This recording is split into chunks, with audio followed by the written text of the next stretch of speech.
Assamese Demonology. By Benudhar Rajkhowa. Preface. Like all other countries under the heavens, Assam has her indigenous ghosts. These pages are an attempt to describe their ways and habits, according to popular belief, with a view that they may be profitably used by all seekers after truth, the spiritualist and the mystic. They are a faithful record of what has fallen from the lips of the populace, without the slightest varnish of my own. The Assamese are a Hindu race and as such believe in the numerous Sanskrit deities of the heavens. Some of these deities have been however degraded to the position of hobgoblins. Others have been hurled from their proud unapproachable region and placed in the rank and file of the spirit kingdom. The pure celestial deities may be passed over in this treatise and those alone will be noticed who have anything to do in the arena of human life in their ordinary spheres. The astrological bodies again will not come under my review. There are both benign and malign spirits as well as indifferent ones. Some of the spirits exercise double functions, while others do not. It is a striking fact that the generality of the Assamese spirits are malignant. B. R. Sibsagar, October, 1904. How do you find this book? Any thoughts about the book or the author? Any suggestion for improvement? Please take a moment to share your thoughts in a comment. If you like it, share it with your friends who might enjoy it as well. Subscribe to keep in touch. Visit CompleteAudiobooks.com for more quality content. Introduction. The author has asked me to write a brief introduction for his little book, and I do so gladly. The subject is a most interesting one, and although the author does not claim to have dealt with it on scientific lines, his pages will repay perusal. The book is a faithful record of popular beliefs in Assam in all their original quaintness. And for such a task, it would not be easy to find anyone better qualified than the author. W. J. Reed. Kohima, Assam. September 27, 1904. 1. An account of spirits. It is impossible to attempt any classification of spirits, much less one based on natural history. I may, however, for the satisfaction of my readers, without entering into the niceties of distinction, lay down broadly the following 4 territorial classes. I. Subterranean. 2. Terrestrial. 3. Aerial. 4. Celestial. Terrestrial includes A. Aqueous, B. Sylvan, C. Household. By far the largest number of spirits known to the Assamese fall under Head 2. I begin with this class. A. Aqueous spirits, Bak, Dot, Jok, Dashal or Jankikoria, Jalshai and Jalnarayan. 1. Bak. He is fond of fish. His body emits an offensive smell which is translated to the very water over which he wanders. He catches fish by netting. He lives in a deserted tank. There is an Assamese proverb which runs thus. Hahar Aparat Sayal Raja. Poda Pukurat Bak Raja. A jackal is the lord of poultry. A bak is supreme in a deserted tank. 2. Dot. The word is derived from Sanskrit daitya, a demon. Of all the spirits, the dot is most heard of among the Assamese. He leads people by all manner of inducements to any out-of-the-way place and there deals merciless blows on them. He however seldom kills a man.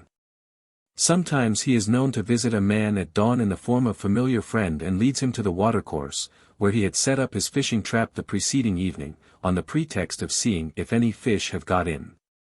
But alas, the victim finds, when it is too late, that he has to deal with a most ungrateful wretch of a chum. The dot is a slender but tall figure, measuring about 18 feet, with long fingers like spikes. He lives in channels, tanks, morasses, shaded out-of-the-way places overgrown with watery plants. He is jet black in appearance, naked and has the several limbs of the body indistinguishable except the fingers which he exposes very prominently in order to frighten his victim.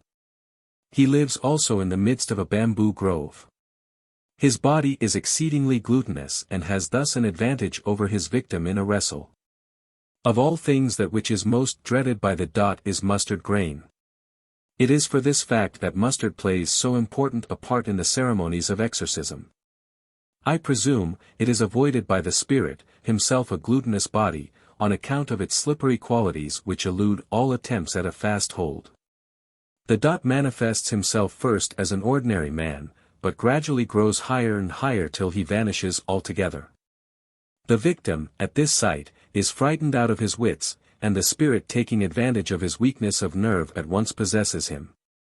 Sometimes he actually clasps the man in his arms and carries him off when he is solitary. The dot's hair hangs about his head neglected and disordered. The hair of the female dot is similarly disheveled. She puts on tattered clothes. In the sight of his wife, the dot never dares to maltreat his victim. In her absence he beats him mercilessly and sometimes forces his head into mud in a deserted tank, keeping his legs suspended in air. The dot neighs like a horse. He is powerless to approach a righteous man, much less do him any injury. Like Bach, the dot also is a lover of fish. He is afraid of a fish hook and a reaping sickle. Of all the accompaniments of dot that are mentioned, the most curious is his spectral bag. This he always carries about under his armpit. It is by virtue of this bag that he exercises superhuman powers. Without it he is but an ordinary mortal. It may be observed that a man sometimes succeeds in snatching this bag by force or inducement, and he thereupon places it for safety in a granary of mustard. Bereft of his wonderful talisman, the dot loses all powers and becomes a bound servant to the man. He works then like an ordinary human servant. He plows the field of his master, and faithfully does all other works that may be entrusted to him. But all the time he is on the lookout for his spectral bag, and when by an ingenious trick played in the absence of his master on the good wife he manages to get it at once, he regains his powers and departs, whistling merrily, to his home to the bewilderment of his outwitted mistress. The spectral bag is made of net cloth. In every other respect it has the appearance of an ordinary bag used by the Assamese for keeping their betel leaves and areca nuts. Little folks are seen here and there to wear about their necks a fishing hook to scare away the dot. 3. Jock. He is a terrible spirit. He kills his victim by gnawing into his vital parts. He assumes the form of a large buffalo and splashes the water with his horns. He is sometimes seen roaming about in the company of domestic buffaloes. It is the buffalo herds who generally have encounters with this spirit or devil. A man under his possession bellows like a buffalo.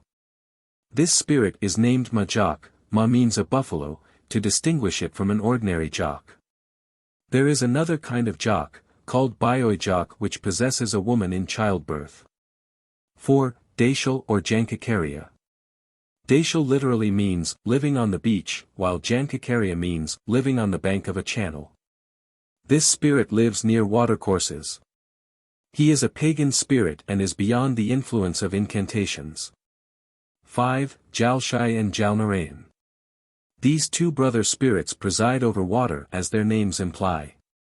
Unlike a Dacial or Jankakaria, they are both Hindus by religion and do not murder a man, though they may punish him for transgressions. B. Sylvan spirits, Chaman and Buradangaria. 1. Chaman. He is noted for taciturnity. For this peculiar trait in his character he is always associated with the appellation, dumb. When possessed by him a man loses all power of speech. The name, Chaman, is derived from the cham tree, his usual place of resort. He is also found in nahur or similar big trees in a deep forest. When a man happens to cut a branch of the tree, or pass his urine under it, he is at once possessed. 2. Buradangaria.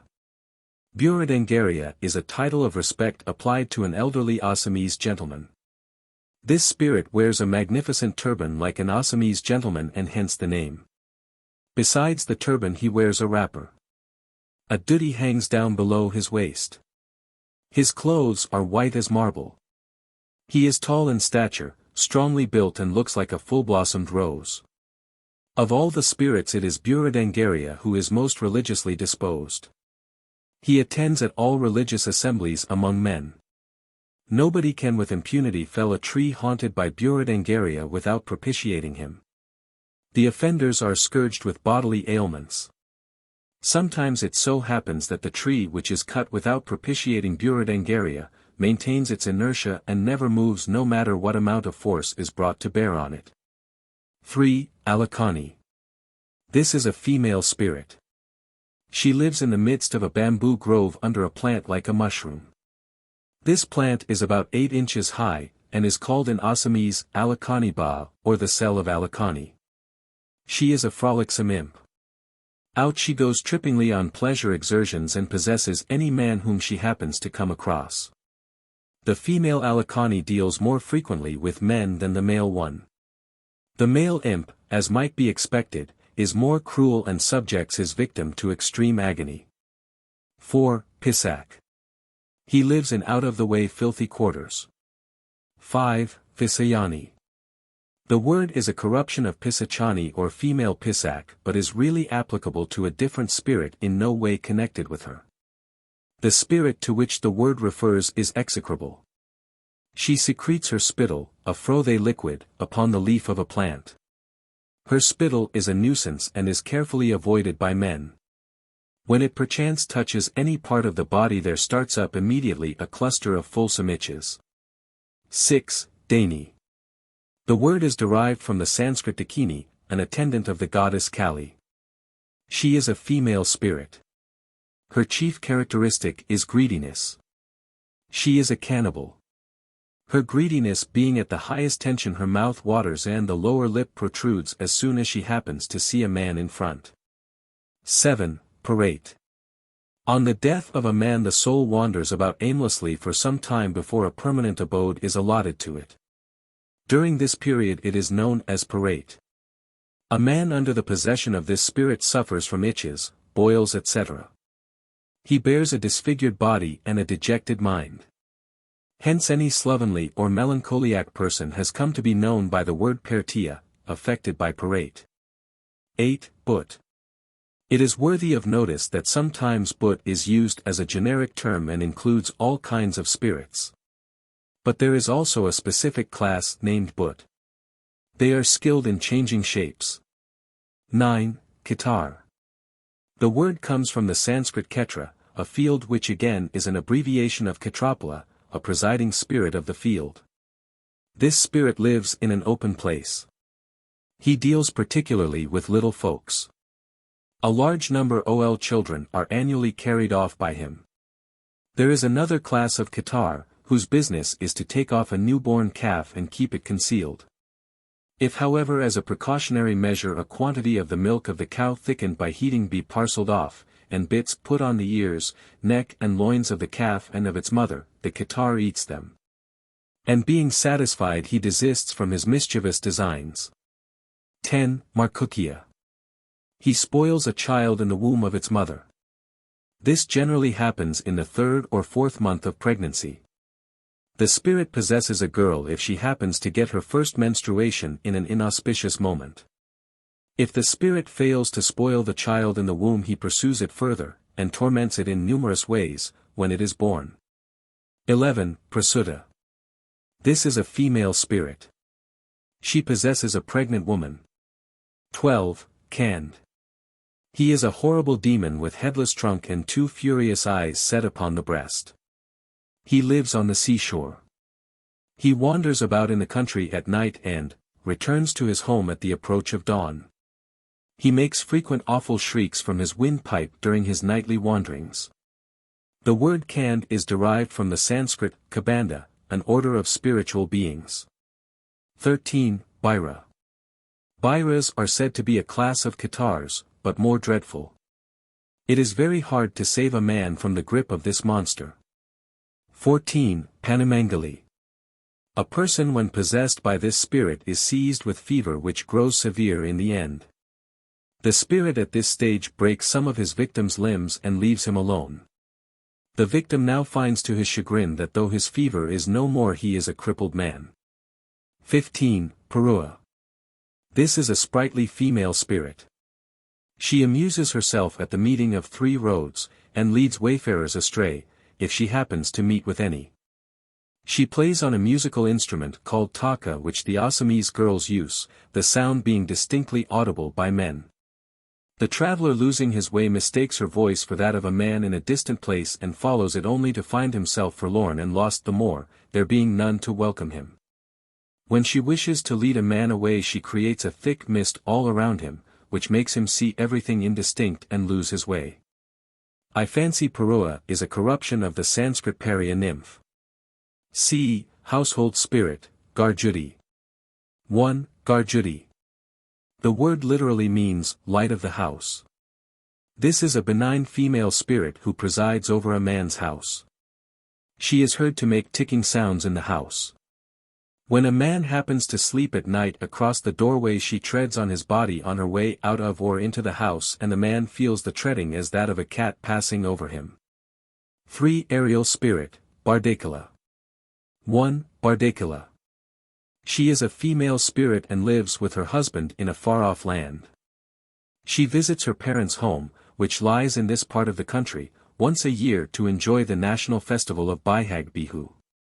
She returns when the Bihu is ended. We have thus in Assam 2 strong gales, one just before and the other just after the Bihu, occasioned by the flight of the airy spirit on her journey to and from her parents' home. When she comes in, as can naturally be expected, she is serene and delightful, but on her return voyage she becomes turbulent. Thus the preceding gale is harmless, while the after gale is destructive, overthrowing trees, razing houses and doing other mischief. 2a. B. Continued. Jakor. This is a spirit who presides over river. He corresponds to the Sanskrit god Varunu. 2b. 16. Kabis. He is a Mohammedan spirit, but is found occasionally to possess a Hindu. 17. Thalgiri or Thalsai. Every locality has a presiding spirit of its own called Thalgiri, master of land, or Thalsai, god of land.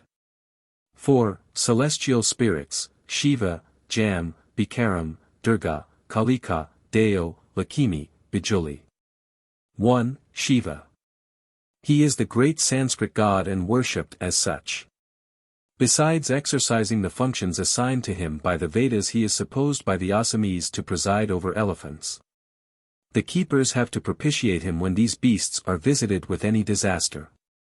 This belief may have taken root from the mythical Hindu tale that Ganesh, Shiva's son, was a god with the head of an elephant. Shiva and his wife are also regarded as nuptial deities. 2. Jam. He is the Sanskrit god of death. He rides on a buffalo. His legs are believed by the Assamese to be heavy with elephantiasis. 3. Bikaram. The word is derived from the Sanskrit Biswakarmi, the heavenly architect. He is best known by Assamese women who show great reverence for him. He presides over the weaving looms which they hold so dear. 4. Durga. She is the wife of Shiva, and a familiar deity among the Assamese. She causes measles or smallpox. When a man is seized by her, regular services are held by a number of women to propitiate her. There are numerous other names by which she is known, among them, e.g. Sidala, Mahamaya, Bhagavati, Ai, etc. The vernacular name for smallpox is Aialawa, the visitation of the mother. 5. Kalika. This is another name of the goddess Kali. But her function as Kalika is of a different order. She resides in anything grand, a man or an animal or even an inanimate thing for the matter of that. A spotless righteous soul, an unusually tall portly individual, a grand beautiful feathered peacock, a bearded majestic lion, an awful gigantic tusker, an overhanging huge stone, a turbulent river, the foremost fish in the shoal. Traveling upstream during the rains, these and such like are the usual resorts of Kalika. 5. Deo.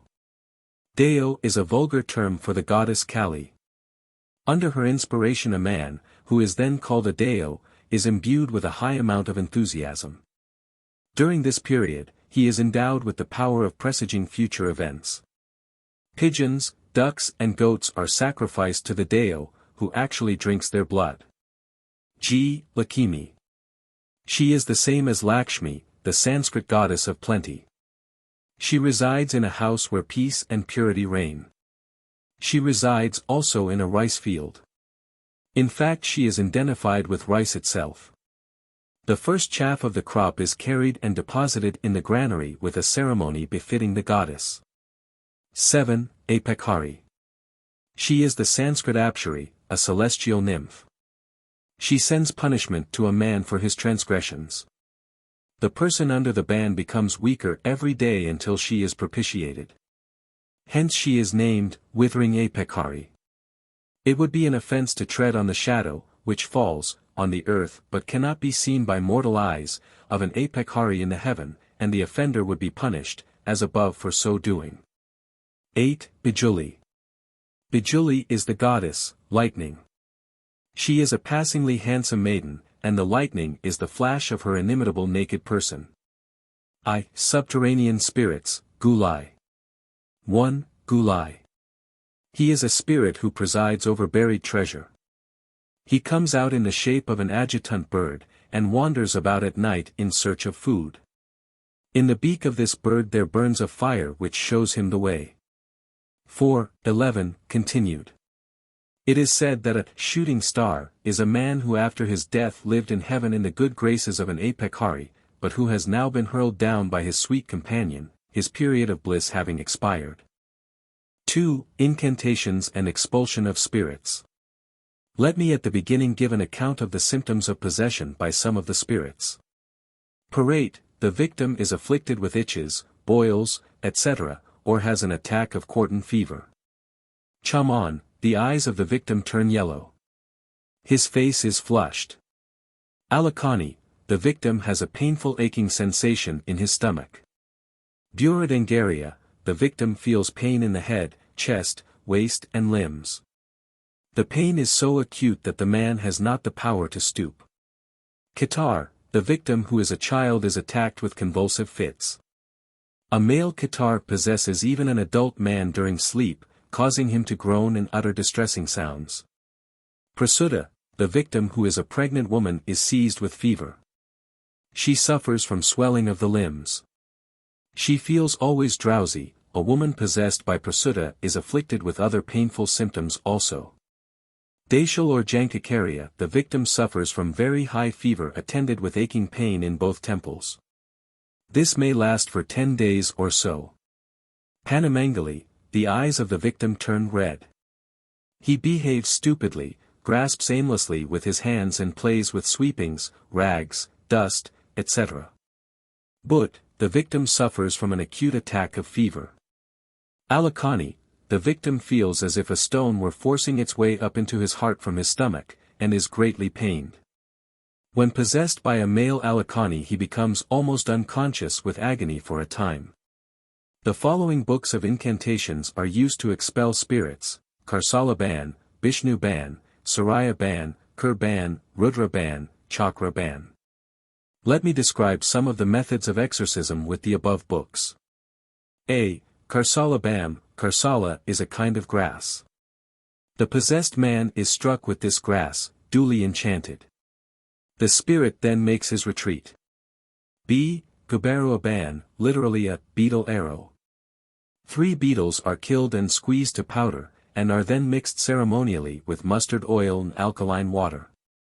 This mixture, sprinkled on the body of the possessed man, expels the spirit. C. Agni Ban, literally, fire arrow. A torch is prepared of titabahak twigs, the flame being held up. A of quantity mustard seed is thrown over the fire in such manner that sparks are let off and fall on the body of the possessed man, the usual incantations being repeated in the meantime. D. Jal Ban, literally, water arrow. The rib of a dried plantain leaf is burnt, to ashes which are mixed with a quantity of hubble bubble water. The mixture being sprinkled on the eyes of the possessed man with proper incantations makes the spirit retire. E. Karika Ban, literally, arrow of thatching grass. A quantity of thatching grass is enchanted and cast on the body of the possessed man, when the spirit runs away. F. Bishnu Ban, garlic, onion and certain other medicinal roots are pulverized, and mixed with mustard oil and water. The mixture is sprinkled on the body of the possessed man with proper incantations. The spirit then leaves the victim and repairs to his haunt. G. Saraya Ban, literally, mustard arrow. The exorcist takes a quantity of mustard seeds in his mouth and blows them towards the possessed man through a sieve placed in front of him, uttering certain incantations meanwhile.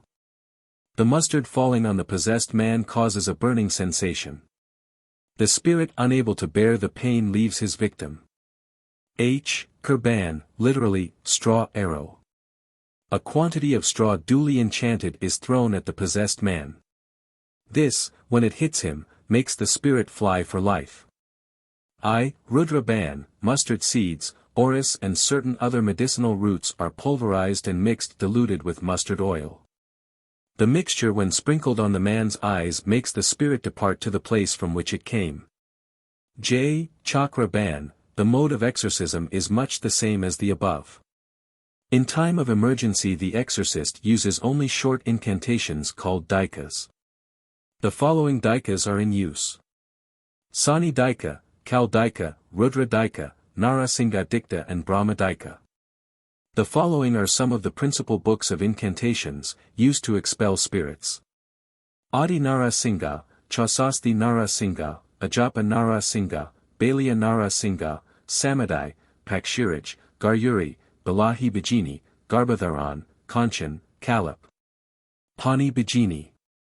To expel a catarrh from the body of a woman the following medicine is used, proper incantations being repeated during the preparation. Water drawn from 7 different ghats. B. Oil collected from 7 different shops. C. Bent grass. D. Rice prepared from paddy dried in the sun. These are mixed together. A mystic thread is prepared and is dipped in the mixture. The woman drinks the mixture and wears the mystic thread on her neck. In the event of the exorcist having to deal with a formidable spirit he employs the following method. He puts a quantity of chili seeds and mustard grain inside a jika fruit and by blowing it with his mouth forces them out. This makes the possessed man sneeze. The spirit then says through the mouth of the possessed man that he is ready to go if a puja is offered. This is done, and the spirit true to his word, leaves the man. Let me observe en passant that sneezing by the person operated on is, in this mode of exorcism, considered to be a sure sign of possession. Another test of possession is that the man becomes restless when made to lie down on leaf of a barkachu plant duly enchanted. Possession is also indicated by a certain number of bell leaves pressed against the navel of the man engendering an amount of pain which he cannot bear. Besides the Hindu spirits, Kabish, which is a Mussulman spirit, is also seen to possess a man, as said above. In that case, he is expelled by means of the ordinary Hindu incantation with only this exception, that instead of a Hindu god the name of the Mohammedan divinity Allah occurs at the end of each verse. When the mystic thread is prepared there are certain signs by which it can be known whether the possessed man will survive or succumb. If the mixture of oil and water with which the mystic thread is anointed turn white the man will come round. Should it however turn black the man will die.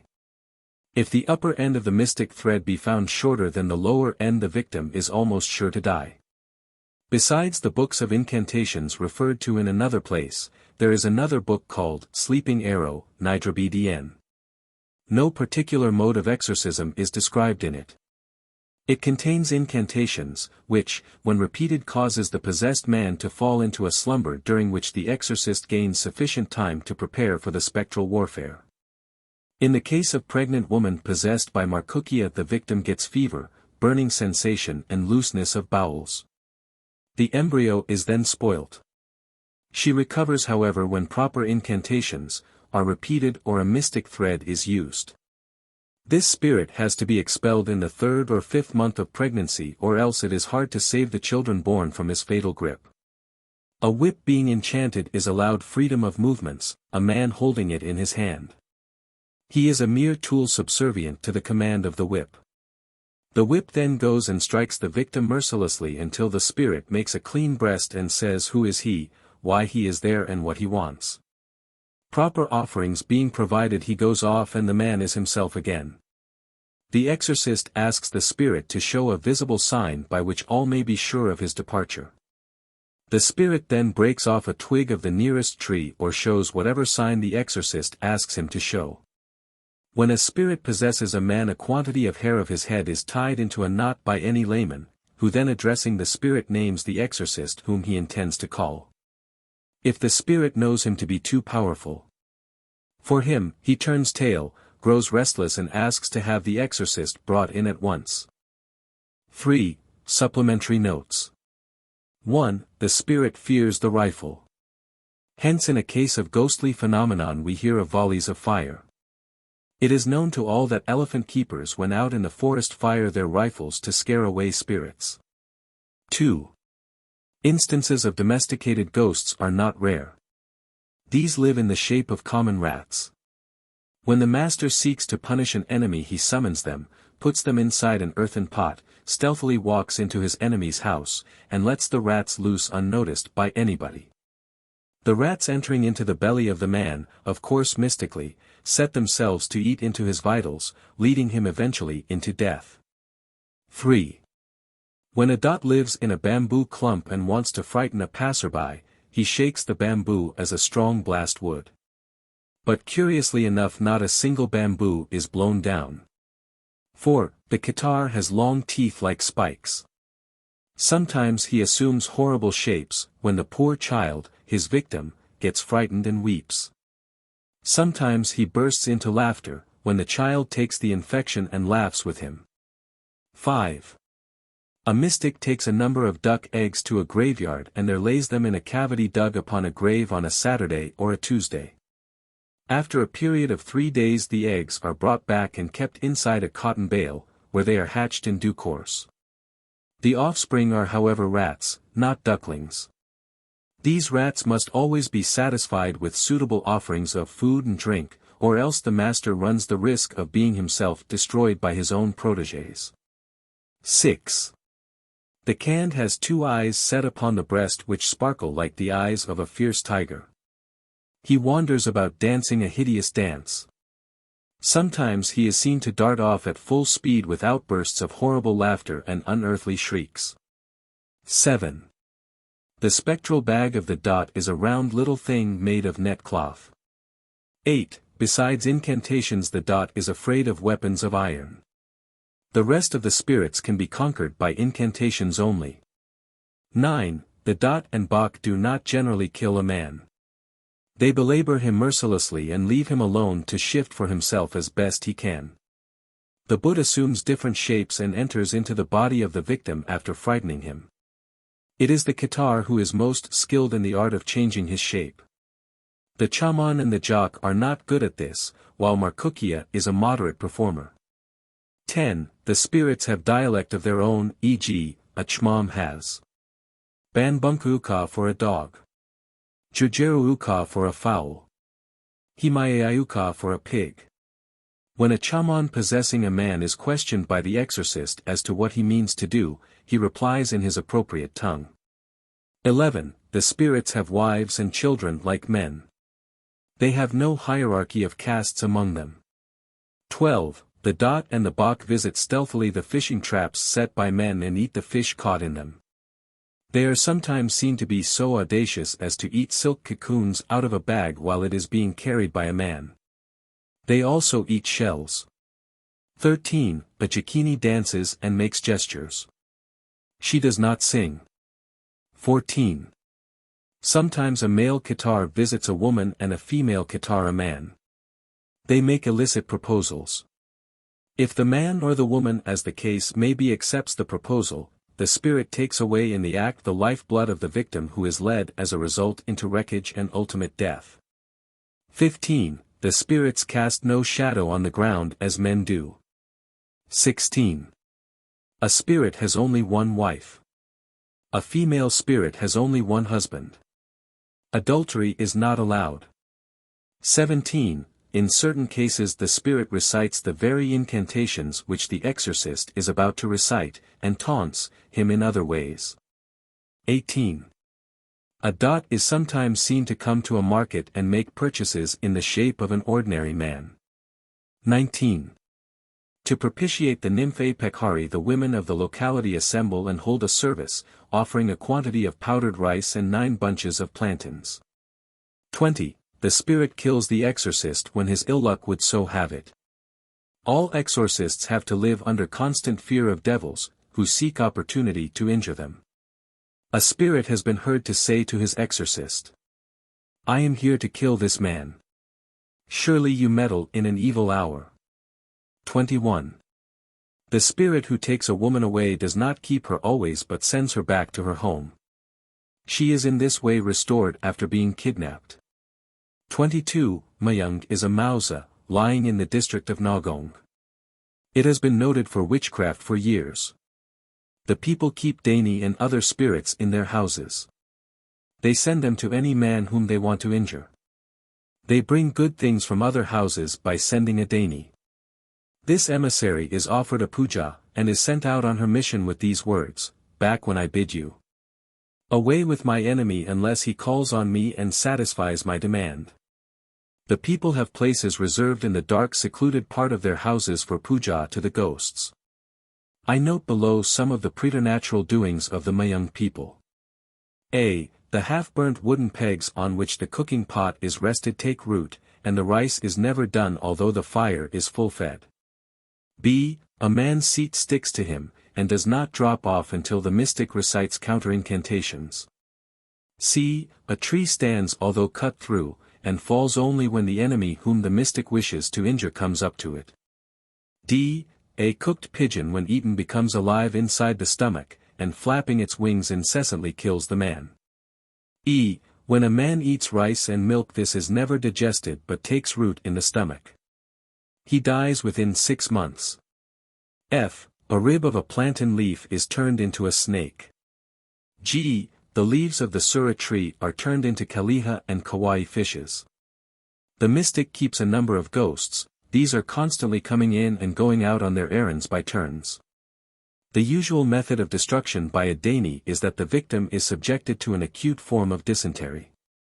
The disease grows severe every day, and the man ultimately dies. 4. Stories. 1. In Golagat there is a family whose forefathers were reputed to be ghost keepers. They are still known as the House of Ghosts. The matron of the house had charge of them. The ghosts lived in a mango tree in the orchard, and when they came down from it, assumed the shape of rats or kindred small creatures, ate food offered by their mistress, all in a pell-mell fashion, and returned to their haunt. 2. Once a Dani assuming the form of a woman met a traveler and bore him company, keeping behind him. She irresistibly felt the temptation of eating human flesh, so much so that her lips protruded. These however she advisedly reverted to their normal size by rubbing them against her arm. The man happened to look back and saw that it was a fiend that followed him. The Dani perceiving that the cat was out of the bag disappeared. 3. A chaman was walking slowly in the shape of a naga, heavily laden with a basket on his back. He accosted a man, and said, "Tell my eldest brother his wife is dead." He also gave the address of his brothers, said to be 6 in number, as a certain huge tree in a particular locality. The man could see no house in the place mentioned, but he shouted so as to be heard far and wide, "The wife of the eldest brother is dead. Know ye whomsoever it may concern." Suddenly a blast shook the tree, and piteous wailings rent the sky. The traveler understood the import and hastened his way homeward. 4. There are 12 scores of Jok in the Barpeta Bill in Nagong. A notable Bakat named Balaram Diori lived in the Satra. For an offense against piety he became a Jok on his death, and proceeded to the Barpeta Bill. But the other Joks dubbed him the blackest devil as having committed an offense against piety, and refused him admittance. Many Bakats seeing his pitiable position argued his cause, but to no purpose. The Gosine himself came to the scene. The newly arrived Jok recounted the facts, and added that he was sentenced to live with Joks for 1 year. Out of compassion the good Gosine reduced the sentence to 6 months, and ordered the resident Joks to allow him a place in the bill. 5. A man was calling his brother Ban Mali by name when suddenly a ghost appeared before him and began to laugh aloud. After a while he paused and said, Bandamali. What a nice name. If this should ever reach the ear of my 4 brothers, whose names are the filth of a duck, the feather of a pig eaten, the filth of an otter, a broken jampi, they will laugh and laugh till their sides split. 6. A man once saw a pisachani sitting as a wretchedly dressed grey-haired old woman absorbed in thought, with the palm of her hand pressed against her head. 7. A man once saw a Nach party held by 5 Alakhanis. 3 of them clapped their hands and the other 2 danced to the music. 8. A man was sleeping one night across his doorway. A Garjuti came near in the shape of a baby of about 2 years and tried to pass over him but suddenly paused. In this way there was a continual process of attempt and pause until after a time the man awoke. He removed his bed from the doorway. 9. 2 brothers were out in a boat fishing in a river. The younger brother held the net at the bow, while the elder sat at the helm. A dot came, killed the elder brother, himself assumed his shape and steered the boat as before, the younger brother having no knowledge whatever of the ghostly interference. Many fishes were caught by the younger brother and deposited in the boat, but these the dot kept on eating secretly all the while. The younger brother noticed the low level of the fish, and realized that something had happened to his brother. But he very prudently went on as if nothing had happened. The dot was outwitted. He took the man for a simpleton, and putting confidence in him handed over his spectral bag to him for custody. Taking the bag in his hand the younger brother said to the dot, You are at my mercy, you miserable wretch. The man thought within himself that it would not be wise to give out the melancholy news of his brother's death, especially when he could manage to make the spirit pass for his brother. So he and the spirit went home together and lived peaceably as brothers, none else having the slightest inkling of what had taken place. The younger brother kept the spectral bag in a mustard barn. Time passed, and the spirit kept on trying all sorts of means to obtain the bag if possible. At last it so happened that the younger brother attended a mel, at a distance. The dot also started for the mel, but hurried back to the home and said to his victim's mother, The bag. The bag. The bag in the mustard barn. Plenty of coins in the mel. Well, where's the place for them? The simple mother took him at his word and gave him the bag. The dot took the bag, became himself again, and proceeded to the woods. The younger brother returned from the mel. His mother said, Where is your brother? I gave him the bag that was in the mustard barn. Her son sighed a deep sigh and said, No, poor mother, your eldest son died the moment you gave up the bag.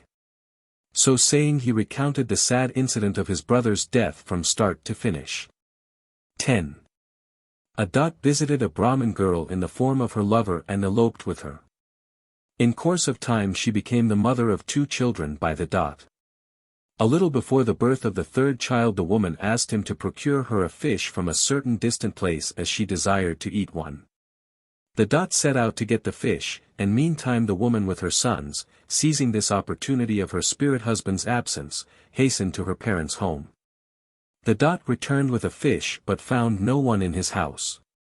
He traced the woman to her parents' house, the fish still in his hand. He got on the roof, made an opening and dropped the fish through saying, Take it, in constancy thy nature. Then he retraced his steps homewards. The limbs of this woman's sons were sluggish and bore long streaks all over like those of a spirit. 11. The dot fears a fish hook. Once as a dot was trying to eat a fish out of a bag carried by a man on his back he got entangled in the fishing line and the hook pierced his belly. The dot being thus enslaved obtained release by abject entreaties. 12. A ghost assumed the shape of an old man and visited his house in his absence. He stood on the courtyard and asked the wife to wash his feet. They were smooth, unlike those of her old husband which the wife knew to be rugged. She suspected something was wrong, looked up and saw a very tall figure. At once she entered the house on the pretext of bringing more water, bolted the door and screamed. The dot said, You are lucky, and vanished into thin air. 13. A ghost appeared to a man in a dream and said, keep your young daughter on the grass upon a cloth spread out. I shall come and take her away, and in exchange will put on the cloth plenty of riches for you." The man did not comply with this request, as was to be expected. The girl died in less than a week. 14.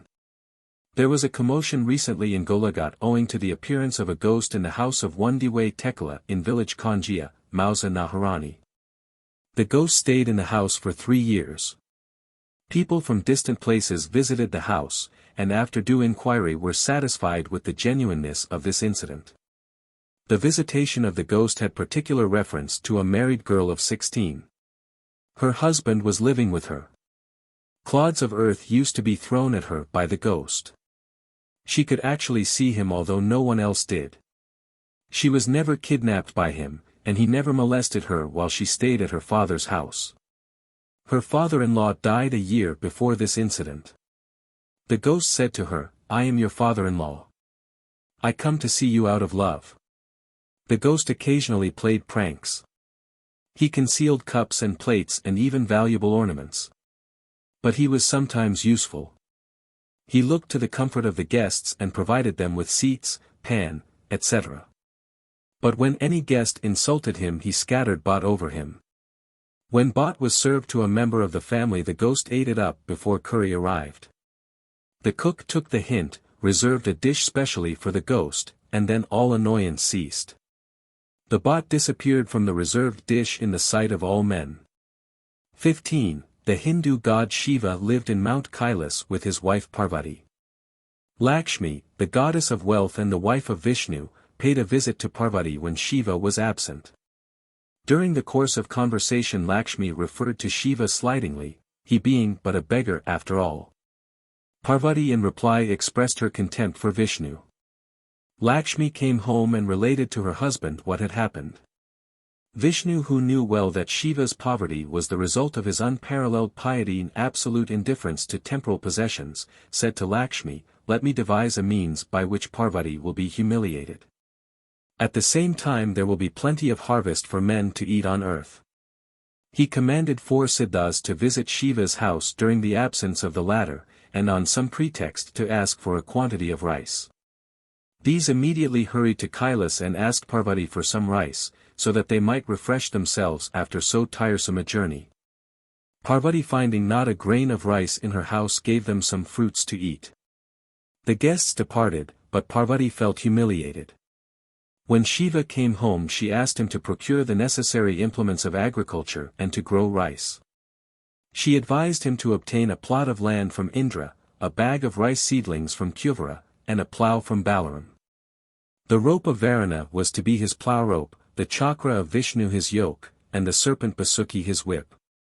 He was instructed to get the buffalo of Yama and yoke it with his own bullock. His trident was to be his ploughshare. His son Kartik was to be his ploughboy. Parvati herself was to cook the rice. Shiva was well pleased and accepted the suggestions of his wife. He collected all the implements of husbandry and began at cockcrow to cultivate his field. He was so absorbed in his new occupation that he ignored the calls of appetite. When it was past noon, Parvati created a body of mosquitoes and wasps and commanded them to invade the field so that Shiva might leave the plough and come home. Shiva, seeing the fierce onset, made a torch and whirled it violently so that the insects fled for their lives. Parvati, finding that her object failed, created an army of earthworms, leeches, rats, and crickets. But Shiva was too much engrossed in his business to mind such annoyances. Parvati now proceeded in person to find her husband.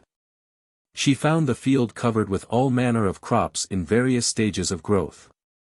But as soon as her indignant eyes fell upon the crops there came out from her mouth a demon and a demoness named Kab and Kubi, who set the whole field in a blaze. Shiva turned back, and seeing the couple of fiends wanted to kill them. They prayed for mercy, and added that as they were the offspring of his wife's mind it behoved him to spare their lives. Shiva admitted this, but told them to leave the field at once and take up their residence in the Dedhiya hills. With regard to the question of food he said, "Be in the mouths of men born in inauspicious moments and eat your food there." Shiva and Parvati returned home. Ages passed, and Kama's faithful attendant Hanuman took the Dedhiya hills among others to bridge the sea. Kab and Kubi who were in the hills went with them. They entreated Rama, to allow them a country to live in and suitable food to subsist on. Rama directed them to live among men and to eat the food assigned to them by Shiva. He gave them also something more. He said, "Live with the bridegroom till the third day of marriage, when a service will take place in which eatables will be distributed among those assembled. Eat enough, and leave the couple to themselves." The custom of holding the above service in which a Brahmin priest recounts the story of Kab and Kubi to the married couple is universal with the Assamese. The story of Kab and Kubi originally appeared in the Nandi Purana, from which it has been translated into Assamese. The crop, which was burnt by the appearance of Kab and Kubi, came to be known as Ahu, the other being Sali, which is the staple crop of the Assamese. 16. There lived a king who had a beautiful wife named Kamala. His kingdom was visited by intense drought and many lives were lost. Jokor, who was smitten with the beauty of the queen, appeared in a dream to the king, and said that he would send water if the king would part with his consort. The king at first refused, but when the drought continued and the people implored him to save their lives at any cost he yielded. The people excavated a tank and the queen proceeded to it in a magnificent procession, followed by the king and by immense crowds. The queen went down into the tank. The king stood on the bank, and as the water gradually rose the following conversation ensued. "How much water do you mete? Say Kamala, my consort sweet. Hearken ye, my husband dear. Water is now ankle near. How much water do you find? Say Kamala, ever kind. My beloved lord, list ye. Water kisses now my knee. How much water does now spring? Say unto me, my darling. My lord, on heart enthroned high. Water has now reached my thigh. My heart, Kamala, breaks for thee. Oh, say, how much water you see. My sweet master, shed not tear. Water is now loin near. Ah me! Hear my mournful lay. How much water rushes, say. Is not fate supreme yet found? Water ties my breast around. Be not sad, my queen of spring. How much water does Jokor bring? All is o'er, I bow to thee. Water encircles my neck, now see. Suddenly a golden barge appeared and the queen was taken on board and vanished from sight. Appendix 1. Song of Alakhani. Tick, tick titapat. It rains, there's mire. Ah me! Men will see. But what may they say? Appendix 2. Incantation used in weaving spectral thread. I salute thee, O Krishna. 1. I bind the 11. 2. I bind the 2 directions. 3. I bind the triangular earth. 4. I bind the 4 cardinal points. 5. I bind the 5 demons. 6. I bind the 64 gypsies. 7. I bind the 100 stars. 8. I bind the 8 Goths. 9. I bind the 9 stars. 10. I bind the Lord of 10 directions. 11. I bind the 11 mothers. 12. I bind the motley crowd. 13. I bind the 13 celestial nymphs. 14. I bind 14 phases of the moon. 15. I bind the 15 stars. 16. I bind the 16 Goths. 17. I bind the 17 moons. 18. I bind the 18 pathways. 19. I bind the 19 Goths. 20. I bind the 10 gates.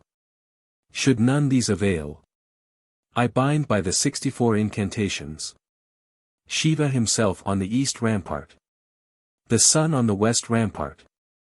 Death himself, out of compassion, on the south Durga on the north rampart.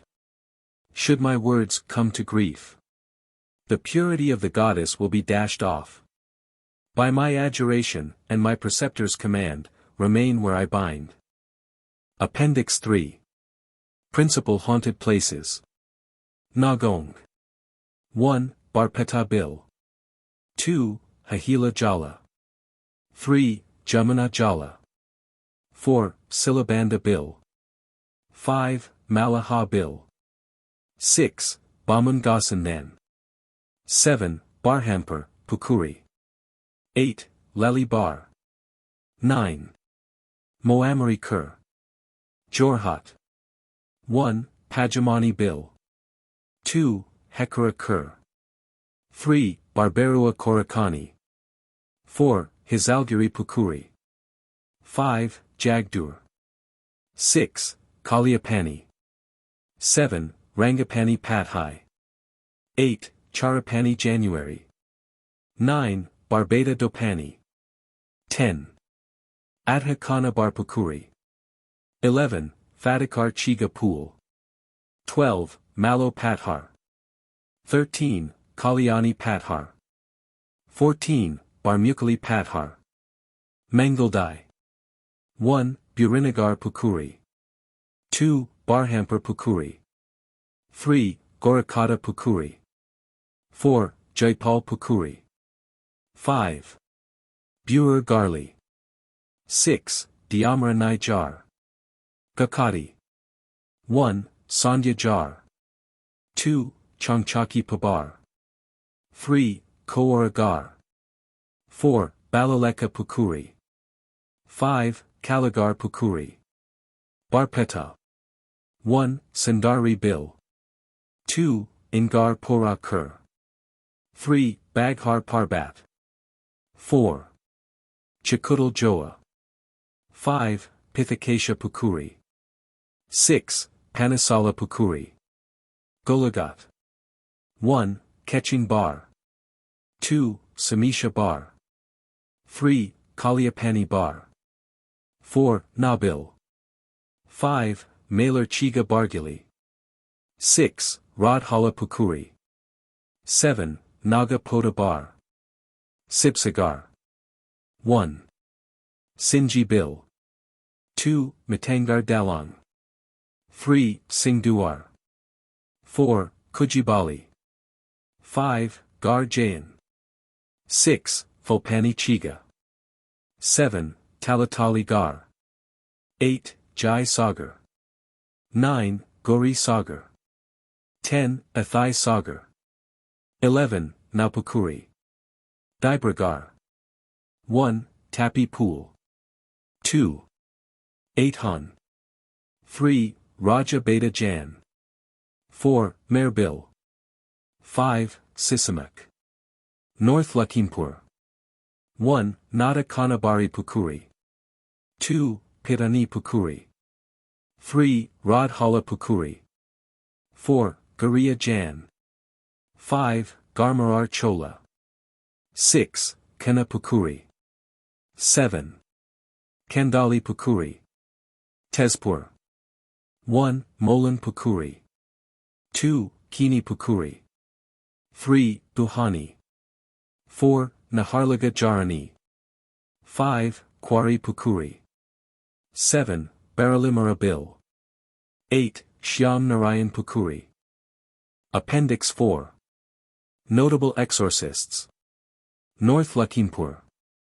1. Jaduram Sarma. Dibragar. 1. Kora Bez. 2. Bihua Bez. 3. Badram Sarma. Jorhat. 1. Bapram Sarma. 2. Dudaram Bardalai. 3. Babram Barua. 4. Domai Kok. 5. Sambhu Nath Mahanta. 6. Ganakanta Sarma. 7. Sonaram Sarma. 8. Parapati Sarabjan. 9. Sonaram Mabari. 10. Bapram Chutia. 11. Kedikswar Sarma. Barpeta. 1. Sukna Kora. 2. Narayan Baman. 3. Gosaram. 4. Miharam. 5. Gobindram. Golagat. 1. Bajidia Medi. 2. Dudaram Janbura. 3. Katia Bez. 4. Makun Chutia. 5. Barkathia Kiat. 6. Datram Pundit. 7. Ramakant Gagan. 8. Bihwa Sarma. 9. Gopinath Gohain. 10. Aniram Pundit. 11. Makara Bez. 12. Baram Janbura. Sibsagar. 1. Krishnaram Kalida. 2. Mathuram Ganak. 3. Kathik Bez. 4. Poali Bez. 5. Mukti Kalida. 6. Arjun Diadhai. 7. Haribar Kohar. 8. Mani Chirinjia. Tezpur. 1. Bailai Kalida. 2. Mim Garia. 3. Jogswar Barua. 4. Mani Pundit. 5. Kirkan Mundal. 6. Gopi Satola. 7. Maria Kalida. Nagong. 1. Kirthanath Sarma. 2. Faguna Kok. 3. Manika Sarma Tamulai. 4. Bhumidhar Sarma Barua.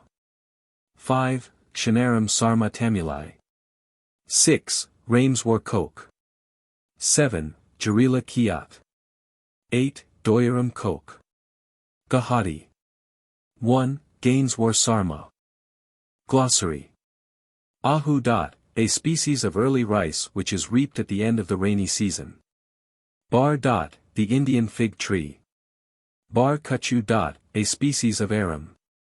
Bel. A kind of fruit with valuable medicinal properties. Bakat. A disciple of a religious preceptor. Bat. Boiled rice.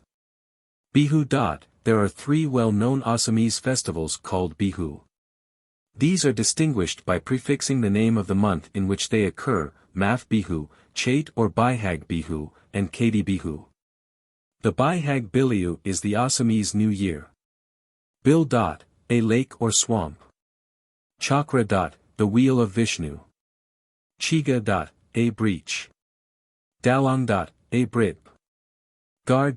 An embankment. Got. Step, to approach a river or a tank. Gully. A pool. Gosign. A religious preceptor. Jala. A large pool of water. Jar. A grove. Jampi. An Assamese umbrella made of woven palm leaves. Jika. The cornered gourd. Lufa acutangula. Karsala. A long slender grass abundant in Astam. Kawaii. A kind of fish. Kaliha. A kind of fish. Korakani. Undulating ground. Kuril. A spring. Melda. A village assembly. Naga. Savage tribes inhabiting one frontier of Assam. Nahar. A kind of tree. Mejua Feria. Nach. A dance. Pahar. A hill. Pan. Beetle leaf. Parbat. A mountain. Pool. A culvert. Puja. Worship. Also an offering to a god or spirit. Pukuri. A tank. Sali. A species of rice reaped in the winter. It is transplanted, and is the staple crop in Assam. Sam. A kind of tree. Artocarpus chaplasha. Satra. The place where the adherents of a particular Gossain reside. Some of these orders are celibate and some are not. Sora. A kind of tree. Siddha. An order of spiritual beings. Taka. A musical instrument made of bamboo used by rustic girls when they dance. Than. The place where a holy man is buried. Tita Bahak. A medicinal plant. Justitia grandirusa. The end.